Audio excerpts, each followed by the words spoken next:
Hər vaxtınız xeyir olsun, əziz qrup üzvləri. Kurikulum çərçivə sənədinə yeni əlavə olunmuş mövzulardan biri də məhz səriştə əsaslı tapşırıqların hazırlanması, normanın dərin bilik səviyyələri nəzəriyyəsi olacaq. Deməli, bu qısaca olaraq DBS-də yazılır, yəni dərin bilik səviyyəsi deyilir. Deməli, dərin bilik səviyyəsi normanın tərəfindən hazırlanıb, onun tərəfindən hazırlanmış bir çərçivədir. Öyrənmə tapşırıqlarının idrak mürəkkəbliyinə görə sistemli şəkildə olan bir nəzəriyyədir.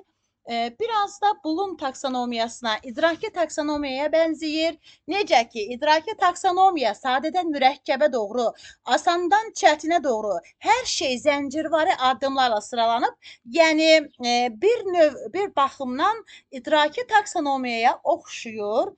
Deməli, dərin bilik səviyyəsi nəzəriyyəsində əsas burada diqqəti cəlb eləyən şagirdlərin nə etdiyi deyil, həmin tapşırığın yerinə yetirmək üçün nə qədər düşünəcəklər. Yəni, əsas budur. Yəni, biri var ki, bir sadə tapşırıq həll edəsən, biri var ki, daha mürəkkəb tapşırığı həll edəsən. Yəni, biz eyni tapşırığı bütün şagirdə verəndə şagirdlərin səviyyələri də müxtəlifdir. Amma biri də var ki, ötürdüyümüz tapşırığı hansı səviyyədə olması, yəni şagird bu tapşırığı həll edəndə nə qədər düşünəcək, azmı düşünəcək, bu tapşırığı həll etmək üçün yoxsa dərindən mi düşünəcək? Ona görə də deməli burada əsasən şagirdlərin öyrənməsinin biliklə məhdudlaşdırmayaq. Yəni, əsasən burada şagirdlərdə yeni bacarıqlar formalaşdıraq. Düşünmə tərzindən söhbət gedir burada. Deməli, dərin bilik səviyyəsi 4 səviyyədən ibarətdir və bu səviyyələrin hər biri də sadədən mürəkkəbə doğru, asandan çətinə doğru sıralanılır və hər bir səviyyə şagirdləri öyrənməyə təşviq edir, öyrənməyə sövq edir. Burada əsasən şagirdlərə təfəkkürün inkişafına yönələn tapşırıqlardan söhbət gedir. Ona görə də dərin bilik səviyyəsinin məhz 4 səviyyəsi var. Bu səviyyələrdə sıralamasına görə sadədən mürəkkəbə gedir. Birinci səviyyənin adı elə idraki taksonomiyada olduğu kimi xatırlamadır. Yəni, əsasən burada şagirdlərin yaddaşında olan məlumatları yadına salmasıdır. Yəni, şagird beynində olan faktları, terminləri, tərifləri, tarixi adları, düsturları, yəni bunları yadına salır, xatırlayır. Buna görə də bunun adı xatırlamadır. Məsələn, burada əsasən şagird kim, nə, harada, nə vaxt suallarının cavabını axtarır. Cədvəl, sxem, yəni buradan bir məlumatı köçürmək. Məsələn, müəllim deyir ki, bu mətndən filan şeyi köçür. Hazır məlumatdır da, yeni bir şey etmir ki. Məsələn, cədvəldən bir məlumatı tap, bu da hazır məlumatdır. Ona görə də xatırlamaya aiddir bu. İkinci səviyyə isə bacarıqlardır, anlayışlardır. Artıq burada şagirdlər təkcə xatırlamır. Yəni, müəyyən bir izahı verir, müqayisələr edir, qruplaşdırır ki, sanki idraki taksonomiyanın anlamaq mərhələsi ilə tətbiq mərhələsinin qarışığıdır, elə bil. Yəni, burada artıq iki hadisəni müqayisə edir, iki anlayışı müqayisə edir, iki nitq hissəsini müqayisə edə bilər, iki epizodu müqayisə edə bilər. Yəni, burada əsasən kiçik izahlar verir. Niyə, necə tipli suallara cavab verir. Yəni, burada xırda tətbiqi tapşırıqlar olur artıq bu mərhələdə. Yəni, burada məsəl üçün nə baş verdi, niyə belə oldu, hər hansı bir cədvəldə olan qruplaşdırmalar, müqayisələr, kiçik izahlar, deməli, burada artıq ikinci mərhələ olan məhz bacarıqlar və anlayışlar mərhələsidir. Üçüncü səviyyədə artıq strateji düşünmə var. Yəni, burada artıq öyrəndiyin məlumatı təkcə tətbiq etmir. Şagird artıq burada yeni situasiyalara uyğunlaşdırır özünü. Yəni, burada artıq müəyyən bir arqument formalaşdırır, yəni bir neçə məlumatı artıq bir-biri ilə müqayisə edə bilir, əsaslı fikirlərdən ayırır, müxtəlif fənləri, anlayışları birləşdirən bir layihə hazırlayır, təqdimat hazırlayır. Artıq üçüncü mərhələdə burada artıq şagird seçim edir, müqayisə edir, arqument ortaya çıxardır.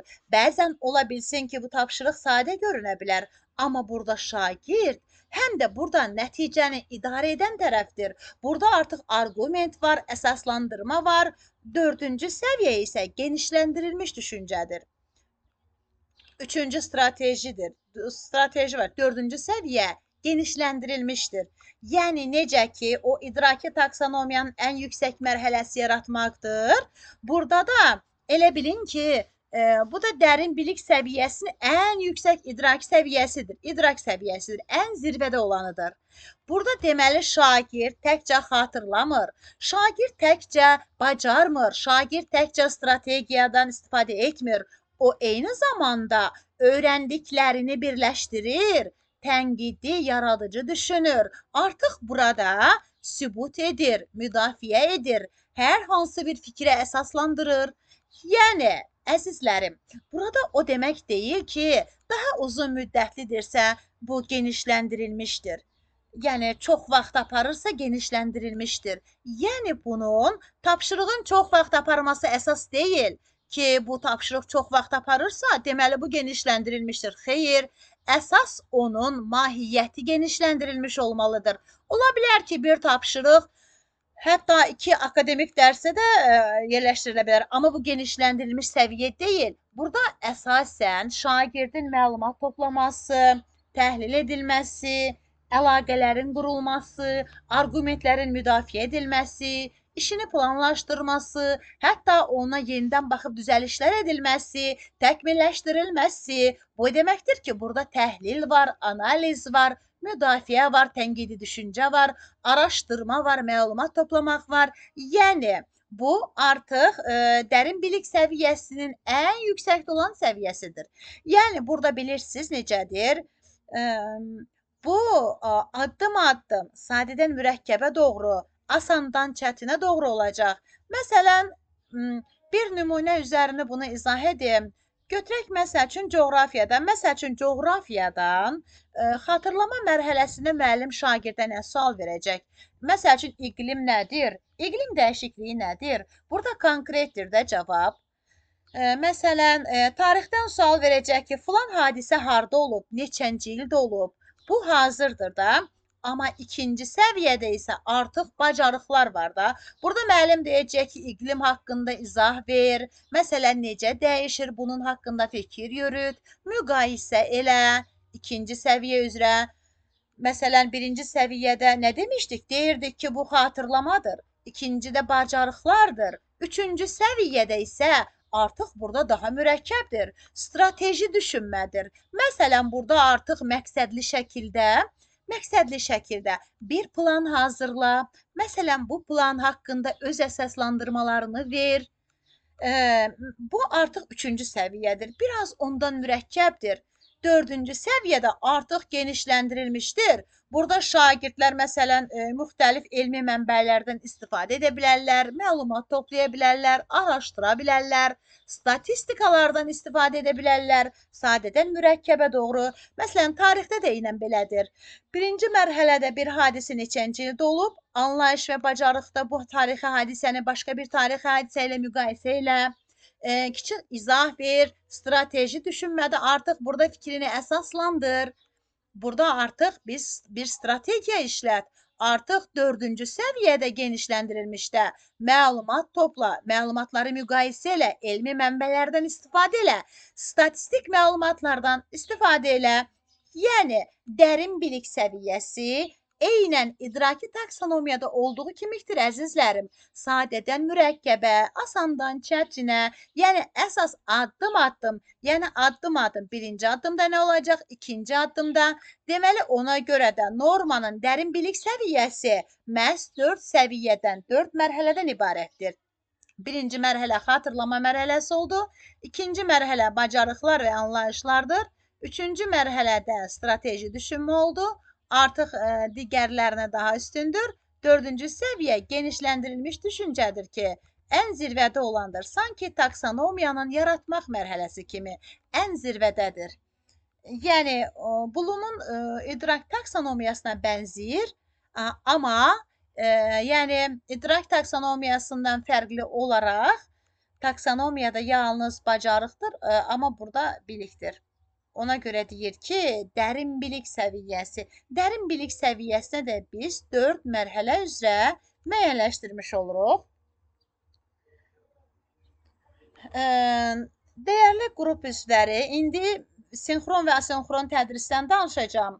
Deməli, koronavirus dövründə yadınızdadırsa, qəfil Azərbaycan təhsilində onlayn təhsilə keçid oldu və onlayn təhsil bəziləri üçün əlçatmaz olsa da, düşünürdülər ki, yox, ən azından şagirdlər geri qalmırlar və məktəblərdə tədris artıq onlayn şəkildə oldu. Yəni, bundan sonra artıq müəyyənləşdi ki, həqiqətən də bu tədrisdə çox əhəmiyyətlidir, faydalıdır, amma dünya dövlətlərində əlbəttə ki, bu tədris sinxron və asinxron tədrisdən geniş şəkildə istifadə olunur və tədris prosesi müxtəlif formalarda təşkil etmək mümkündür. Canlı, yəni əyani dərslər, bir də var onlayn dərslər, elektron platformalar üzərində olan dərslər var.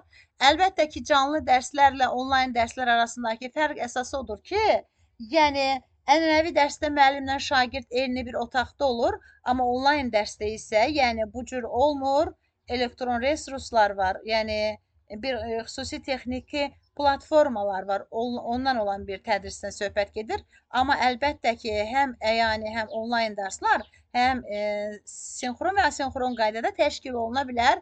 Bəs görək sinxron nədir, asinxron nədir? Deməli, hal-hazırda biz sizinlə sinxron tədrisdəyik. Yəni, bütün iştirakçılar eyni vaxtda dərsə qoşulublar. Bax, biz bu dəqiqə sinxron dərsdəyik. Mikrofonu açıb, məsəl üçün, sual verə bilərsiniz. Mən o sualın cavabını sizə verə bilərəm. Müzakirəyə eyni anda hamı qoşula bilər. Eyni vaxtda hamının qoşulduğu, qarşılıqlı ünsiyyət olan bir dərsdən söhbət gedir sinxronda. Və sinxron tədrisin özü də müxtəlif formada ola bilər. Sinxron tədrisdə canlı dərs ola bilər, onlayn ola bilər. Məsələn, müəllim və şagird eyni otaqda oturublar, müzakirə və şifahi sual-cavab, yəni bu cavabdır, qarşı-qarşıya, yəni əyani şəkildə. Canlı dərs. Bir də var ki, onlayn. Məsələn, hal-hazırda mən sizə MET üzərindən dərs keçirəm. Temisdə də ola bilər, Zoom üzərindən ola bilər, yəni müxtəlif platformalardan ola bilər. Yəni bu zaman eyni anda məsəl üçün MET-də olduğumuz kimi eyni anda baş verir. Yəni real vaxt o deməkdir ki, dərsdə edilən hər şey realdır. Yəni hər kəs sual verə bilir, anındaca cavab ala bilər. Yəni burada ünsiyyət üzbəüz formada olur. Cavab vaxt itirmədən həmin andaca verilə bilər. Buna webinar və seminarlar deyilir. Yəni bu da yenə sinxron şəkildə ola bilər. Amma bir də var ki, əzizlərim, asinxron. Asinxron isə tədris iştirakçıları eyni anda, eyni bir məkanda baş vermir. Dərs materialının müəllim, deməli, burada müəyyən bir vaxtda paylaşır. Məsələn, tutaq ki, mən qayda qrupuna atıram dərsi, artıq bu asinxron olur. Kim dərsə qoşula bilmirsə, sonradan dərsə qulaq asır. Və yaxud da bir video çarxdır, çəkilir, atılır, kimsə özünə uyğun bir vaxtda izləyə bilir. Yəni, bir daha izləmə imkanı olur. Asinxron tədris şagirdlərin öz öyrənmə prosesinin planlaşdırılmasına kömək edir.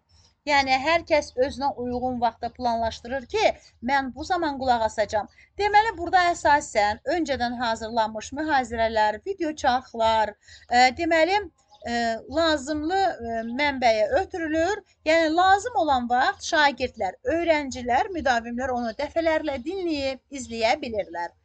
Deməli, şagirdlər müəyyən edilmiş zaman çərçivəsində zərqəmsal platformalar üzərində layihələrini işləyib, hazırlayıb göndərirlər. Deməli, canlı dərslərin özü də asinxron ola bilər. Ənənəvi sinif şəraitində müəllim şagirdlərə layihə, təqdimat, müstəqil oxu, yəni bu cür tapşırıqlar tətbiq edə bilər. Asinxron tədris canlı şəkildə istifadə olunsa da, onlar deyək ki, istifadəçi, yəni müxtəlif formada istifadə edə bilər. Gəlin baxaq görək, sinxronla asinxronun, yəni üstün cəhətləri nədir? Bir-birindən deməli fərqli cəhətləri nədir? Deməli, sinxron dərsdə ünsiyyət olur. Çünki bayaq dedim, hər kəs sual verə bilir, cavab verə bilir. Amma asinxron tədrisdə isə şagirdlər özlərinə uyğun vaxta qoşula bilirlər. Deməli, müəllim şagirdlərlə eyni anda müzakirəyə qoşula bilir sinxronda. Amma burada isə şagird artıq refleksiya edə bilir. Yəni başqa bir anda qoşulub öyrənə bilir. Yaranan suallar, cavablar anındaca cavablandırılır. Operativ olur, əks-əlaqə olur. Sinxronda. Amma asenxronda belə deyil. Yəni bu sonradan əldə etmək olur, anındaca yox. Məsələn, başa düşmədiyin sualları yönəlir və sonra müəllim də onu cavablandırır. Yəni dərslər əvvəlcədən hazırlanmış plan əsasındadır sinxron. Məsələn, bugün mən deyirəm ki, saat 16:00-da dərsə qoşulacağıq və həmin anda kim qoşuldu, qoşuldu. Qoşulmayan eşitməyəcək. Bir plan var, yalnız o plan qurulan vaxt olacaq. Yəni bu sinxrondur. Yəni sinxron dərslər şagirdlərə komanda işi, ünsiyyət, sosial bacarıqlar, əməkdaşlıq, bir-birindən öyrənmə bacarığı formalaşdırır. Asenxronda isə müstəqillik var, şəxsi məsuliyyət var. Yəni özünə uyğun vaxtda, hərə özünə uyğun vaxta girib qulaq asır da. Hər kəs özünə uyğun vaxta girib qulaq asa bilirlər. Yəni bu asenxrondadır. Deyirsiniz ki, hansı üstündür? Əlbəttə ki, ikisi də. Bəziləri deyir ki, mən sonradan asenxron şəkildə ərincək oluram, ya qulaq asmıram, amma müəllimə, mənə sinxron daha yaxşıdır. Həmin anda qoşuluram, elə öyrənmiş oluram. Əzizlərim, bir də var hibrid. Hibridi isə dərslərin bir hissəsini canlı, bir hissəsini isə onlayn şəkildə. Yəni həm sinxron, həm asenxron qarışığı. Yəni ikisinin birləşməsidir. İkisinin kombinə olunmuş formasıdır, modelidir deyək bu. Yəni eyni təlim daxilində birlikdə istifadə olunur. Ona görə də tədqiqatçılar deyir ki, hansı ki bu kombinə olunmuş dərslər var, sinxronla asenxronun qarışığı, o daha səmərəlidir. Belə material var ki, şagirdlərə əvvəlcədən göndərilir. Eləsi də var ki, canlı şəkildə, yəni video izləməlidir, video çarxdır və bundan da istifadə edir, sinxrondan da istifadə edir. Nəticədə şagird bir tərəfdən özünə uyğun vaxtda izləyə bilir, digər tərəfdən isə canlı müzakirələrə qoşula bilər, rəy alır, sual-cavabda iştirak edə bilir, hər ikisindən istifadə edir. Ona görə də müəllim mövzunu şagirdlərə sinxronda verə bilər, asenxron da verə bilər. Hətta hibriddən də istifadə edə bilər. Yəni, asenxronla sinxronun kombinə olunmuş şəkildə. Əlbəttə ki, sonda əsas məsələ nədir? Tədrisin daha çevik olması, tədrisin əlçatan olması, şagirdlərin öyrənmə motivasiyasının olması. Əsas məqsəd budur. Bugünkü dərsimiz bu qədər. Dinləyin və kitabdan oxuyun. Özünüz üçün qeydlərinizi aparın, daha yaxşı öyrənə biləcəksiniz və dərsi dinlədikdən sonra bir zəhmət kanalımıza abunə olun və yoldaşlarınıza videonu göndərin.